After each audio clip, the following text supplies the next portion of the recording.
우리 일어나셔서 우리 하나님 말씀 봉독하겠습니다. 시브리서 10장 24절 25절 말씀, 두 절 말씀입니다. 시브리서 10장 24, 25절 함께 우리 읽겠습니다. 시브리서 10장 24, 25절 말씀 읽겠습니다. 시작. 서로 돌아보아 사랑과 선행을 격려하며 모이기를 피하는 어떤 사람들의 습관과 같이 하지 말고 오직 권하여 그날이 가까움을 볼수록 더욱 그리하자. 아멘. 자리에 앉으시겠습니다. 구호 한번 해볼까요? 구호. 자, 구호 준비. 공주교회 구호 시작. 공주교회 좋은 교회 함께 가자 614. 공주교회 좋은 교회 함께 가자 614. 할렐루야. 아멘. 감사합니다. 우리 공주교회는 어떤 교회? 좋은 교회니까 어떻게 해요? 함께 가야죠. 함께. 언제? 6월 14일 날 우리 주변에 있는 분들과 함께 오실 수 있기를 바랍니다. 2024년 미국의 트럼프가 대통령이 된 이후에 미국에 수출하는 많은 나라들에게 엄청난 관세를 부과하기 시작을 했습니다. 사실 미국이라는 나라는 세계 자유무역의 질서를 지키는 역할, 그런 역할을 했던 것이 미국이라는 나라예요. 그런데 점차 이런 역할을 벗어나려고 하는 시도들을 하고 있습니다. 도대체 왜 그랬을까? 예전에는 세계 무역과 세계 질서를 지키는 역할을 하던 미국이 그런 모습들을 자꾸 벗어나려고 하는 거예요. 그런데 이 일들에 대해서 각자 도생의 세계와 지정학이라는 책을 쓴 피터 자이안이라는 사람이 있어요. 거기에 대해서 이런 설명을 하고 있어요. 미국이 다른 나라들을 보호해주며 지켜주는 것, 그리고 자유무역 시스템을 유지하는 게 더 이상 미국에게 도움이 안 된다고 생각을 하는 거예요. 왜냐하면 미국이라는 나라는 이 에너지 자금률이 90%입니다. 그러니까 미국에서 석유가 나오잖아요. 그러니까 각자 우리나라도 알아서 에너지들을 만들어낼 수 있다. 그리고 식량 보급률은 전 세계에서 100%를 초과하는 나라는 미국밖에 없습니다. 그러니까 미국이 아쉬운 건 뭐냐면 두 가지예요. 반도체하고 자동차. 이 두 가지만 아쉽지 다른 건 아쉬울 게 하나도 없는 거예요. 그러니까 우리 혼자 스스로 알아서 잘 살 수 있으니까 다른 나라 일들에 대해서는 관여하지 않겠다. 각자 알아서 살아가라. 지금 그런 기조로 바뀌어가고 있단 말이에요. 이번에 중동 전쟁이 일어나면서 호르무즈 해협이 닫혔습니다. 그런데 그 해협을 열어야 되는데 이렇게 이야기를 했어요. 호르무즈 해협을 이용하는 아시아 국가들이 각자 알아서 해결해라. 그런 말들을 하죠. 이제 니네들이 각자 알아서 해결을 해라. 각자 살 길을 찾아가라. 각자의 살 길을 찾는다. 이걸 각자 도생이라고 합니다. 각자 도생. 각자의 길을 찾아가라는 거예요. 지금 이 각자 도생이라는 말이 얼마나 많이 사용되는지 모릅니다. 정치도 보면 각자 도생이래요. 각자 도생. 심지어 드라마 제목도 그렇더라고요. 효시민의 각자 도생. 드라마 있었죠? 효시민이라는 드라마 있었잖아요. 효시민의 각자 도생이야. 각자 살 길을 찾아가라. 각자 해결해라. 각자 살아남아라. 각자 도생이라는. 그런데 각자 알아서 살 길을 찾아가고 각자 알아서 해결해라. 이 각자 도생을 이야기하는 이 시대 가운데 성경은 우리에게 어떻게 이야기하고 있을까요? 어떻게 말할까? 성경은 각자 살 길을 찾아라. 각자 해결하라. 성경은 우리에게 이렇게 이야기를 합니다. 첫 번째, 서로를 돌아보라고 이야기합니다. 따라해 보세요. 서로를 돌아봐야 한다. 서로를 돌아봐라. 우리가 읽었던 말씀을 다시 보겠습니다. 시브리서 10장 24절 말씀 시작. 서로 돌아봐 사랑과 선행을 격려하며. 말씀에 서로 돌아봐라. 서로 돌아봐라. 예수님의 비유 중에 선한 사마리아 사람에 대한 비유가 있어요. 어떤 사람이 여리고로 내려가다가 강도를 만나게 됩니다. 그런데 강도들에게 두들겨 맞아서 모든 걸 뺏기고 다 죽게 됐어요. 말씀을 보세요. 누가복음 10장 30절. 예수께서 대답하여 이르시되 어떤 사람이 예루살렘에서 여리고로 어떻게 내려가다. 이 말은 뭐냐면 우리는 서울에서 공주로 올 때 공주로 내려가 이렇게 표현하잖아요. 그런 말이 아니에요. 실제로 내려가는 거예요. 예루살렘은 해발 750m 고지에 위치하고 있습니다. 높은 곳에 있어요. 반면에 여리고는 어떤 것이냐? 여리고는 해수면보다 250m 아래에 위치하고 있습니다. 그러면 예루살렘과 여리고의 높이 차이는 얼마나 되겠어요? 1000m나 되는 거예요. 그래서 여기서 내려간다는 말의 의미는 진짜 내려가는 거예요. 예루살렘의 높은 고지에서부터 낮은 지역에 있는 여리고를 향해서 내려가고 있는 겁니다. 그런데 내려가다가 강도를 만나서 모든 걸 다 뺏기고 죽게 됐어요. 때마침 그 옆을 누가 지나가고 있었을까요? 제사장과 레위인이 지나가는 거예요. 제사장과 레위인이 지나가는데 그냥 그걸 봤음에도 불구하고 피하여 지나갔다라고 이야기를 해요. 말씀을 보세요. 누가복음 10장 31절 말씀 보면 마침 누가 지나가요? 제사장이 지나가. 그 길로 내려가다가 그를 보고 어떻게 지나갔을까? 피하여 지나갔다. 그 다음은 레위인이 지나갑니다. 32절. 이와 같이 레위인도 그것에 이르러 그를 보고 어떻게 지나가? 피하여 지나가. 근데 이 피하여 지나간다는 원어의 의미는 반대편으로 돌아갔다. 이런 의미를 가지고 있어요. 반대편으로 돌아갔다. 분명 그 앞에 강도 맞아서 죽어가는 사람을 봤습니다. 봤는데 어떻게 한 거예요? 못 본 채 하는 거예요. 없는 것처럼, 못 본 것처럼, 못 본 채 하고 반대편으로 쓱 돌아가더라고요. 제사장이나 레위인이나 그들은 율법에 대해서 박사들이에요. 그 율법의 가장 중요한 핵심이 뭐냐? 율법의 핵심이 뭐예요? 율법의 핵심, 하나님 사랑, 이웃 사랑이에요. 율법의 가장 중요한 핵심은 하나님 사랑, 이웃 사랑. 제사장이나 레위인은 율법의 핵심을 알고 있어요. 그럼에도 강도 만난 사람, 죽어가는 사람을 바라보고 못 본 채고 그냥 지나가 버리는 거예요. 이어서 어떤 사람이 지나갈까요? 사마리아 사람이 지나가요. 말씀을 보세요. 누가복음 10장 33절. 어떤 사마리아 사람이에요. 사마리아 사람과 유대인은 사이가 안 좋아. 그런데도 이 사마리아 사람이 이르러 그를 보고 어떻게 했어요? 불쌍히 여겼다. 못 본 채 하지 않았다는 거예요. 불쌍히 여겨주는 거예요. 34절. 가까이 가서 기름과 포도주를 상처에 붓고 치료해 주는 거예요. 그 다음은 자기의 짐승에 태웠다고 그랬어요. 자기의 짐승에 태웠다는 이야기는 자기는 걸어갔다는 얘기야. 걸어가는 거죠.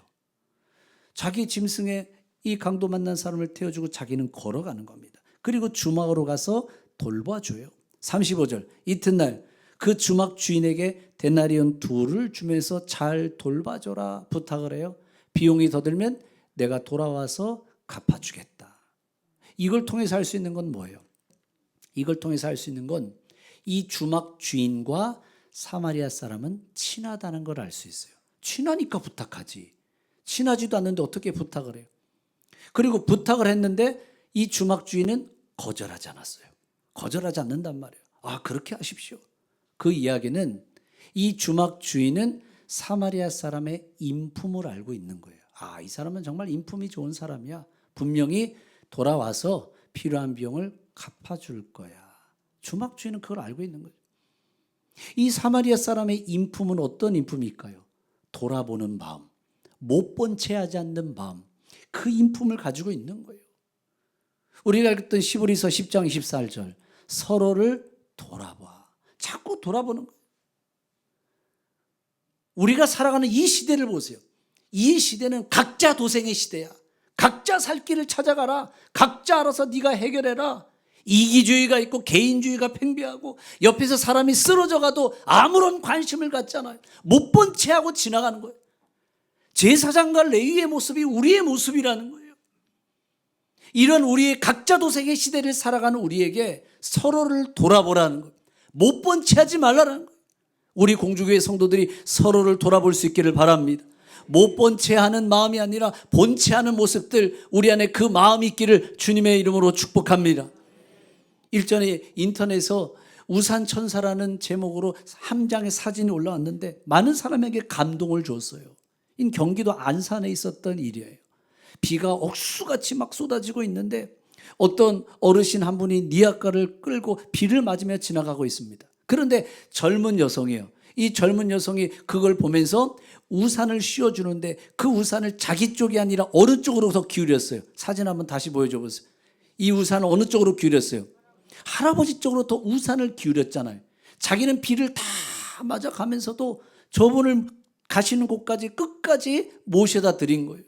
그러면 비가 쏟아지고 있을 때 저 어르신이 비를 맞고 니아가를 끌고 가는 모습을 저 젊은 여성만 봤을까요? 저 젊은 여성만 봤겠어요? 아니죠. 주변에 많은 사람들이 봤지만 못 본 채 했어요. 그런데 저 젊은 여성은 못 본 채 하지 않았습니다. 돌아보는 마음이 있었던 거예요. 우리 공주교 안에도 돌아보는 마음이 있기를 주님의 이름으로 축복합니다. 인디언들을 보세요. 인디언은 단어를 문장으로 만들어서 표현을 해요. 우리는 하나하나의 단어가 다 있잖아요. 근데 단어를 문장으로 한단 말이에요. 그래서 친구라고 하는 우리는 단어가 있지만 인디언들은 친구라는 단어를 문장으로 풀어서 이야기를 합니다. 친구가 어떤 말이냐? 함께 슬픔을 지고 가는 사람. 이것만큼 친구에 대해서 잘 설명한 게 없어요. 함께 슬픔을 지고 가는 사람. 그래서 야 친구야, 우리는 친구야 라고 말하지만 인디언들은 뭐라고 말하겠어요? 함께 슬픔을 지고 가는 사람, 이렇게 표현한다는 거예요. 함께 슬픔을 지고 간다, 서로를 돌아보는 마음. 로마서 말씀을 보세요. 로마서 12장 15절 말씀 읽어보겠습니다. 시작. 즐거워하는 자들과 함께 즐거워하고 우는 자들과 함께 울라. 함께 울어라. 돌아보는 마음, 못 본 채 하지 않는 마음, 이 마음이 우리 안에 있어야 돼요. 오헬리의 단편소설 중에 우리가 잘 알고 있는 마지막 입새라고 하는 소설이 있죠. 우리 너무 잘 알고 있는 이야기입니다. 뉴욕에 가난한 예술가 마을이 있습니다. 그 예술가 마을에 수와 존 씨라고 하는 젊은 여성 두 화백이 이사를 오게 됐어요. 그런데 그 두 젊은 여성 화백 중에 존 씨라고 하는 이 여성이 폐렴에 걸리게 됩니다. 그래서 몸은 점점 쇠약해져요. 죽어가고 있는 거예요. 나는 못 살 것 같아. 죽을 것 같아. 옆에서 간호하고 있는 친구 수가 희망을 주고 힘을 북돋워 주는데 계속 삶의 의욕을 잃어버려요. 그러다가 문득 창밖을 내다보니까 뭐가 있었어요? 담쟁이 덩쿨에 잎사귀가 매달려 있어요. 저 잎사귀가 하나하나 떨어진 걸 바라보면서 내가 저 잎사귀 떨어지면 나도 다 끝나는 거야. 내 인생은 끝나는 거야. 나는 죽는 거야. 옆에 있는 수가 이야기하는 거야. 아니야, 그렇지 않아. 힘을 내. 근데 소용이 없어요. 때마침 그 같은 건물에 살고 있는 무명의 나이든 베어만이라고 하는 화백이 있었습니다. 아주 나이 많이 든 화백. 그렇다 할 변변한 작품도 내지 못한 사람인 거예요. 그런데 이 폭풍우가 막 몰아치는 날 존 씨가 생각하는 거예요. 이 폭풍우 속에서 마지막 하나 남은 잎새마저 떨어지겠지. 그러면 나는 죽는 거야. 웬일이에요? 그 폭풍우 속에서도 잎사귀가 떨어져요? 안 떨어져요? 안 떨어지는 거예요. 이상하다. 다음 날에도 봤는데 잎사귀가 떨어지지 않고 그대로 붙어 있는 거예요. 왜 잎사귀가 붙어 있는 걸까요? 그림이었죠. 이 그림은 누가 그린 그림일까요? 같은 집에 살고 있었던 베어만 씨가 그림을 그려놓은 거예요. 그런데 베어만 씨는 그 폭풍우 속에서 비를 맞아가면서 그림을 그렸는데 결국 폐렴에 걸려서 그는 세상을 떠나게 됩니다. 그는 죽게 돼요. 그 폐렴에 걸려서 힘들어하고 있는 젊은 화가, 그 젊은 화가를 못 본 채 하지 않았어요. 그를 돌아보는 마음이 있었어요. 그리고 그녀의 생명을 살기 위해서 자기의 생명을 들였다라는 거예요. 우리 안에 이 마음이 있어야 되는 거예요. 그런데 오헬리의 이 단편소 속에 나오는 베어만 씨, 젊은 여성의 그 화백을 살리기 위해서 자기의 생명을 들였는데 오늘 이것보다 더한 사랑으로 우리를 돌보시는 분이 계십니다. 그분이 바로 예수 그리스도가 되십니다. 예수 그리스도, 그분은 우리가 죄로 인해서 신음하고 죽어가고 있는 모습을 못 본 채 하지 않으셨어요. 우리를 위해서 자기의 생명을 들이셨습니다. 나를 위해서 생명을 들이셨습니다. 주님의 사랑은 돌아보는 사랑이었고 주님의 그 마음은 못 본 채 하는 마음이 아니었어요. 우리는 그 사랑을 받았고 그 마음을 통해서 우리는 새로운 생명을 얻게 됐습니다.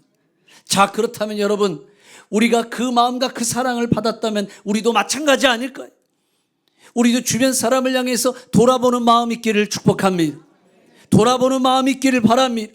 못 본 채 하지 않는 마음이 아니라 우리 그 마음들을 함께 품을 수 있는 마음, 오늘 그 마음 있기를 주님의 이름으로 축복합니다.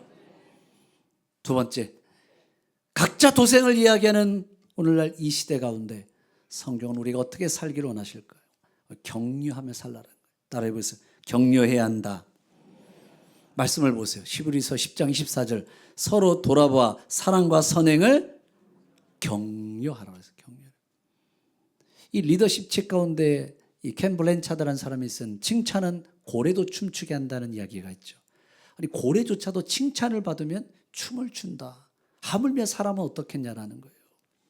이야기를 들을 때 칭찬과 격려의 말과 그 비난과 조롱의 이야기를 들을 때 어떤 이야기가 더 기분 좋아요?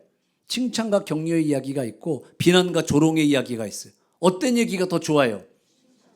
당연한 거죠. 칭찬과 격려 이야기를 듣는 걸 좋아하잖아요. 우리나라 말에 말 한마디로 천냥빚도 갚는다. 부모 자녀 사이를 보세요. 자녀들이 마음의 상처를 받는 이유 중에 한 가지가 부모의 말 때문에, 부모의 말에 상처가 되는 거예요. 독일의 문호였던 괴테가 이런 이야기를 했어요. 좋은 부모는 아이에게 뿌리를 주고 날개를 주는 사람이다. 그런 말을 했어요. 따라해 보세요. 부모는 아이에게 뿌리를 주고 날개를 주는 사람이다. 부모가 어떤 사람이에요? 아이에게 뿌리를 주고 날개를 달아주는 사람이 부모라는 거예요. 그런데 부모님들이 날개를 다 꺾는 거예요. 그래서 말할 때마다 그래. 너는 누구를 닮아서 그러니 도대체. 그런 말들이 상처가 되잖아요. 누구를 닮아 그러니? 너는 도대체 하는 일마다 왜 그러니? 너는 왜 이렇게 멍청하니? 그런 이야기를 들을 때 또 너만 보고 있으면 답답해 미치겠다. 이런 내가 무심코 던진 그 말 한마디가 자녀들에게 상처가 되고 자녀들의 날개를 다 꺾어 놓는 거예요. 자녀들에게 힘을 넣어줘야죠. 자녀들에게 용기를 넣어줘야죠. 자녀들에게 격려해줘야죠. 그런데 부모님들이 자녀의 그 내면 속에 칭찬하고 격려를 해주면 자녀들이 자라나는 게 있어요. 뭐가 자라느냐? 용기의 근육이 자라나요. 따라해 보세요. 용기라는 근육이 자란다. 뭘 해주면? 자녀들에게 칭찬하고 격려해주면 우리 자녀들은 용기라는 근육이 자라나게 돼 있어요. 공동체도 보세요. 공동체도 계속해서 자꾸 격려해줘야 되는 거예요. 심리학자 가운데 아들러라고 하는 사람이 있습니다. 근데 이 아들러의 이론을 잘 정리한 책 가운데 한 가지가 아들러의 격려라고 하는 책이 있어요. 그런데 아들러가 이런 말을 해요. 칭찬과 격려는 다르다고 이야기를 해요. 비슷한 것 같잖아요. 다르다는 거예요. 칭찬은 뭐냐? 결과를 평가할 때 쓰는 말이 칭찬이라는 거예요. 결과를 평가할 때. 그런데 격려는 뭐냐? 격려는 그 결과가 아니라 그 존재와 노력 자체를 인정해 준다라는 거예요. 그래서 격려를 통해서 스스로의 존재가 가치 있는 존재라는 것을 깨닫고 발견하게 한다는 거예요. 제가 표를 하나 준비해 놨어요. 이 아들러의 격려에 보면 이렇게 나눴어요. 칭찬이라는 건 뭐냐? 잘했어, 대단해. 결과를 가지고 말하는 거죠. 너 이거 잘했어, 정말 성공했구나. 그 결과를 가지고 칭찬해 주는 거예요. 결과 중심이에요. 그럼 격려는 어떠냐? 격려는 당신의 일 처리 방식이 마음에 들어요. 결과를 떠나서. 문제를 해결하려고 노력하는 당신의 모습이 정말 보기 좋아요. 당신이 그 일을 잘할 수 있을 거라고 믿어요. 나는 당신의 판단을 믿어요. 무슨 중심이요? 과정과 노력 중심이라고 해서 과정과 노력 중심. 그러면서 아들로가 이렇게 말합니다. 격려는 사람을 평가하는 말이 아니라 앞으로 나아가게 하는 힘이다. 한번 따라해 보세요. 격려는 사람을 평가하는 말이 아니라 앞으로 나가게 하는 힘이다. 그래서 칭찬보다 뭐가 더 중요하다는 거예요? 격려가 더 중요하다는 거예요. 오늘 말씀은 이렇게 이야기합니다. 서로가 서로를 돌아보아 사랑과 선행을 격려해라. 격려해주라. 격려해주라. 이 아들로도 어렸을 때 구루병을 알아서요. 제대로 잘 못 걸었어요. 그러니까 친구들로부터 왕따를 당했어요. 공부를 잘 못해. 선생님이 뭐라고 이야기하냐면 야, 넌 이렇게 공부를 못하는데 구두수성공이나 해라. 날마다 자신을 향해서 선생님이 좋은 얘기를 안 하는 거예요. 그런데 아버지는 달랐어요. 아버지는 계속해서 아들에게 이야기하는 거야. 야, 남의 말 들을 필요 없어. 스스로 네가 네 인생을 개척해 나갈 수가 있어. 걱정하지 마. 힘을 내. 지금도 잘하고 있어. 계속해서 격려해 주는 거예요. 결국 이 아들러가 의사가 되죠. 그리고 자신의 그 이야기를 바탕으로 한 그의 심리학을 만들어냅니다. 그의 심리학이 뭐냐면 용기의 심리학이에요. 용기의 심리학. 격려할 때 일어나는 거예요. 우리 공주교회가 격려의 공동체가 되기를 주님의 이름으로 축복합니다. 일전에 샴 쌍둥이로 잘 알려진 벤 카슨이라는 의사가 있잖아요. 흑인 의사. 그런데 이 벤 카슨 의사, 저분인데 집안도 가난해요. 그리고 공부도 잘 못해요. 흑인이었어요. 지금도 미국 사회는 인종차별이 존재합니다. 그런데 벤 카슨이 어렸을 때는 훨씬 더 인종차별이 심했죠. 공부를 얼마나 못했는지 친구들로부터 들은 별명이 있어요. 꼴통 대가리. 이제 한국식으로 표현했을 때 꼴통 대가리였어요. 그럼 굉장히 공부 못하는 거죠. 그런데 어머니가 중요해요. 어머니가 계속 격려해 주는 거예요. 할 수 있어, 할 수 있어. 마음만 먹으면 얼마든지 너는 다 할 수 있어. 그 격려에 힘입어서 이제 벤 카슨 결국 이제 의사가 되죠. 격려의 이야기가 그렇게 중요한 거예요. 사이토 다카시라고 하는 일본 분인데 100일간 엄마 말의 힘이라고 하는 책을 썼어요. 그런데 이 책에서 이런 이야기를 해요. 자녀들이 앞으로 세상을 살아갈 때 세상을 어떻게 받아들이고 다른 사람을 소화해내며 낙심 가운데 극복할 수 있는 힘은 결국 엄마의 뭘 통해서? 엄마의 말을 통해서 얻어진다. 말할 때마다 괜찮아, 괜찮아. 사람의 재능은 다 각양각색이야. 지금 이 순간을 즐기렴. 지금도 충분해, 충분해. 자꾸 격려하는 이야기. 우리 공동체가 마찬가지예요. 공동체가 보면 서로를 격려해야죠. 우리가 옆에 있는 사람들을 바라보면 100% 다 내 마음에 들어요? 내 마음에 드냐고. 옆에 사람 보세요. 옆에 사람이 100% 다 내 마음에 드냐고. 찬양대도 보세요. 오늘 찬양대 우리 찬양대 가운이 얼마나 예쁜지. 예. 남편은 아내를 보세요. 아내가 100% 마음에 드냐고요. 들어요? 네? 얘라고 그랬어요, 누가. 아내는 남편을 바라보면 남편이 100% 마음에 드냐고. 다 마음에 안 들어요. 아니, 남을 볼 것도 없어. 나를 보라고. 내 자신이 100% 내가 마음에 들어요? 내가 마음에 드냐고. 나도 내가 마음에 안 드는데, 그런데 어떻게 내가 다른 사람이 100% 마음에 들겠어요? 부족한 걸 인정해 줘야죠. 품어줘야죠. 그럴 수 있다고 생각해야죠. 내 눈높이를 조금 낮춰야지. 예수님을 생각해 보세요. 예수님이 제자들을 바라보면 제자들이 예수님 마음에 100%다 들었을까? 예수님 마음에 100%다 들었을까? 안 들었을 거요. 마음에 들지 않았을 거예요. 아무리 봐도 깨닫지를 못하잖아요. 예수님 십자가에 달려 죽으실 때 제자들 전부 다 예수님 부인하고 도망가 버렸어요. 나중에 예수님이 부활하셨습니다. 제자들을 찾아가서 만나는 거예요. 신기하죠? 요한복음 20장 말씀에 보면 예수님이 제자들을 만나시는 거예요. 부활하신 주님을 만났어요. 도마에겐 그랬어요. 손을 한번 내 손에 넣어봐라. 내 옆구리에 넣어봐라. 믿음 없는 자가 되지 말고 믿음 있는 자가 되라. 부활의 주님을 만났단 말이에요. 그런데 요한복음 21장으로 내려가면, 그 다음 장으로 넘어가면 부활의 주님을 만났던 제자들이 각자 고향으로 돌아갑니다. 각자 살 길을 찾아 떠나가요. 각자 도생이야. 나도 내 살 길을 찾아 고향으로 가야 되겠다. 다 떠나가 버리잖아요. 이상한 일이잖아요. 부활한 주님을 만났는데 왜 각자 도생이야? 각자 살 길을 찾아 떠나가? 그때 예수님이 그들을 찾아가세요. 디베라 바닷가로 찾아가세요. 그리고 베드로에게, 베드로야, 내가 널 다 잘 알아.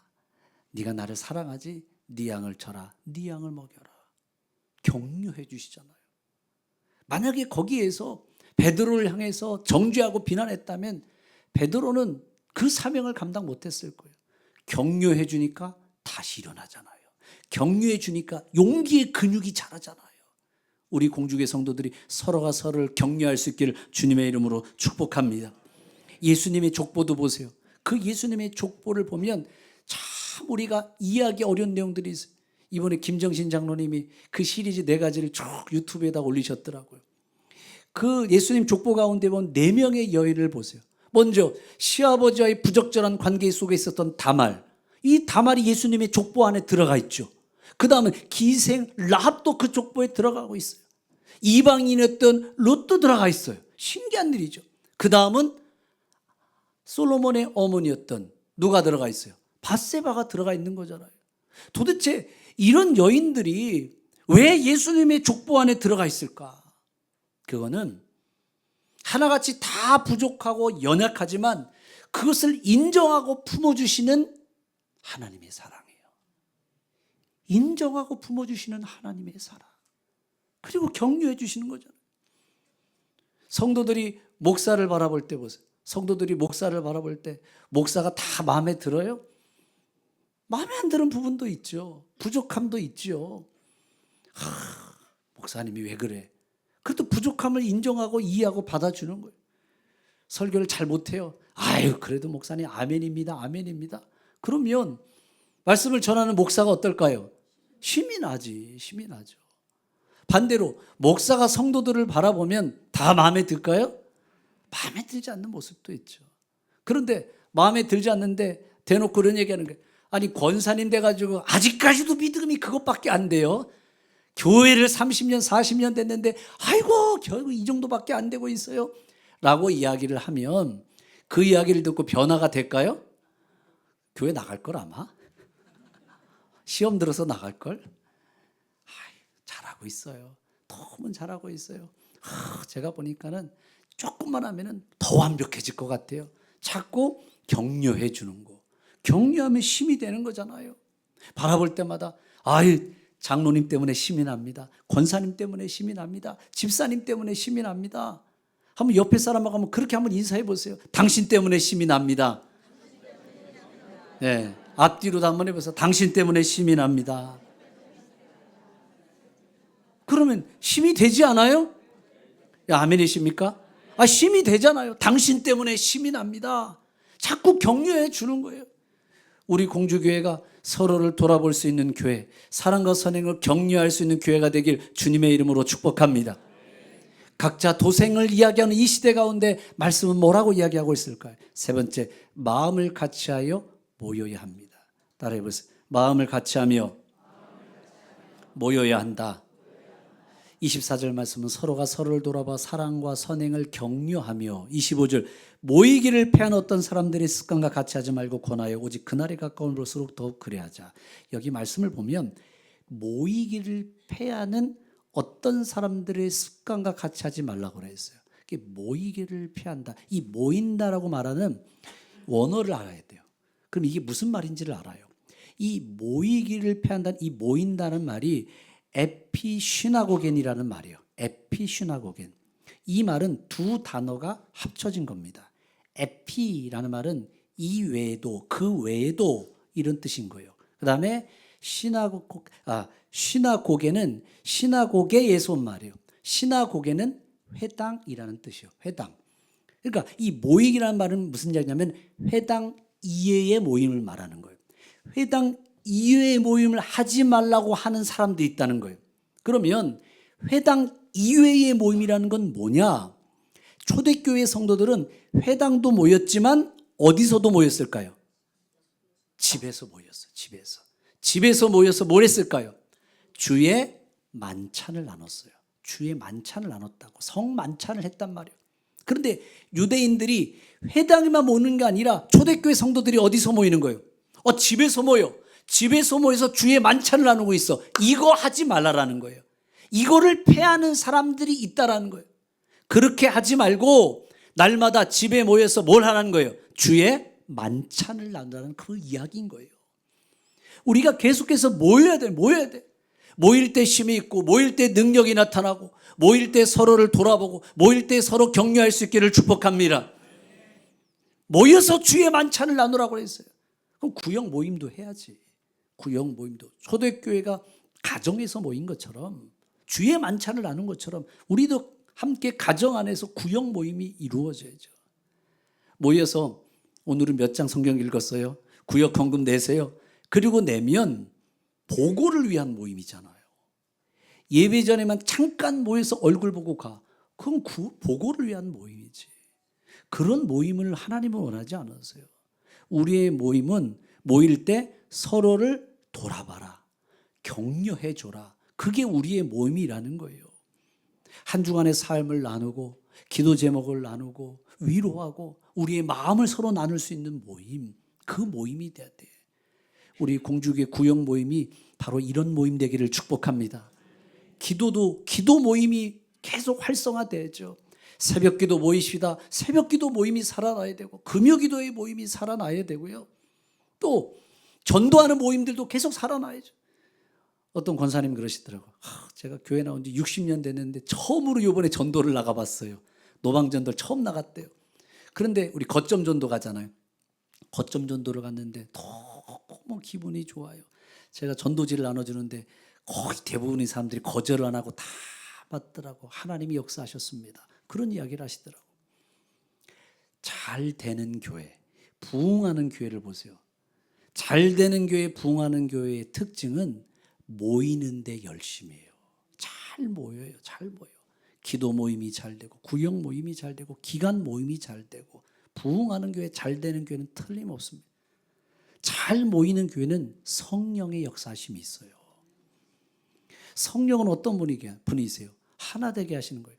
성령의 하나 되게 하심을 심써 지키라. 성령은 하나 되게 하시는 영이에요. 마귀는 어떤 역사를 할까요?